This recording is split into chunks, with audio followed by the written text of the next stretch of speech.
my God.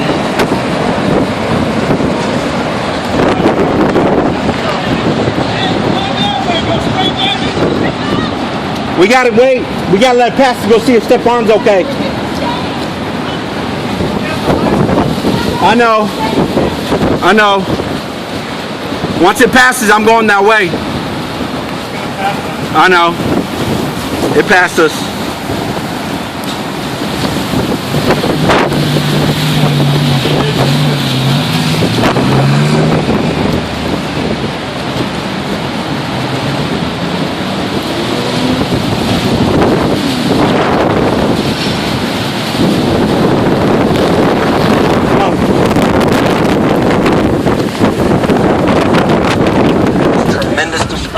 Take footage. Location right now. Let's go, John Welsh.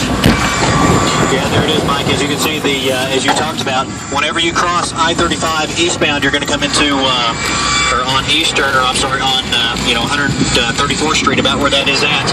You're going to see a lot of shops, a lot of small buildings, and then after you cross Eastern, you're going to get into another neighborhood area.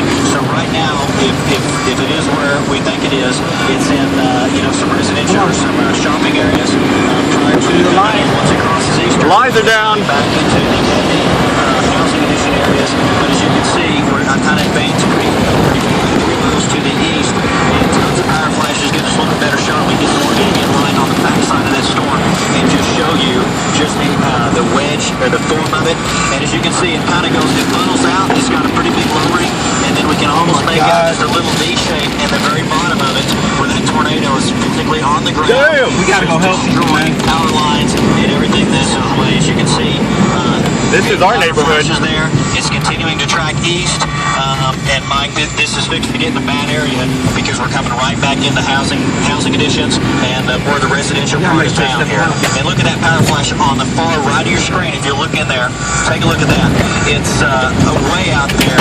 So the wind in front of this thing has got to be just whipping. So this thing is definitely something not to play with, and we're going to stay here and we'll keep following. I fixed that to make a turn, so the skids are going to be in the shop for just a second. See that? But otherwise, we're going to get too far away. God. That's it right there, going through more. That huge tornado there, Mike. South 19th. Okay, so what it has done is it looks like it went from a wedge to a barrel, now it's back to a wedge again is what it did. It is on the southeast side of West Moore High School right now. That's right there. Moore High School. It's on the east side of Moore High School, and that is going to be in the east central sections of Moore right now. So it is hit the Warren Theater Complex. It is a mile to the east and southeast. Moore High School is where it is. We're talking about Sunny Lane. Moore High School looks fine. Sunny Lane and Sooner at about South 4th Street and North 12th Street. It could go up to near the GM plant, and it could go up to near Tinker Air Force Base. Recall the May 3rd tornado made a hard north turn that went up to Ederberg Drive and I-40. We don't know if this will do the same thing, but it is now east of Moore High School at Sunny Lane, Sooner, and South 4th and North 12th Street. Go John Welsh. Yeah, well, hey, I'm going to tell you exactly where this is. This is right in my house. It's crossing right now Bryant, just north of 12th Street. We're getting some highlights of some flashes in there, and they're antennas right there that are just north of 12th Street. That's what we're hitting. It looks like, from our vantage point, it's right there. It looks like... Let's go see if our house is okay. It looks like on 12th Street. Shit, he blocking it out. Come on. We gotta go back around. If it hasn't already, it's crossing Ryan's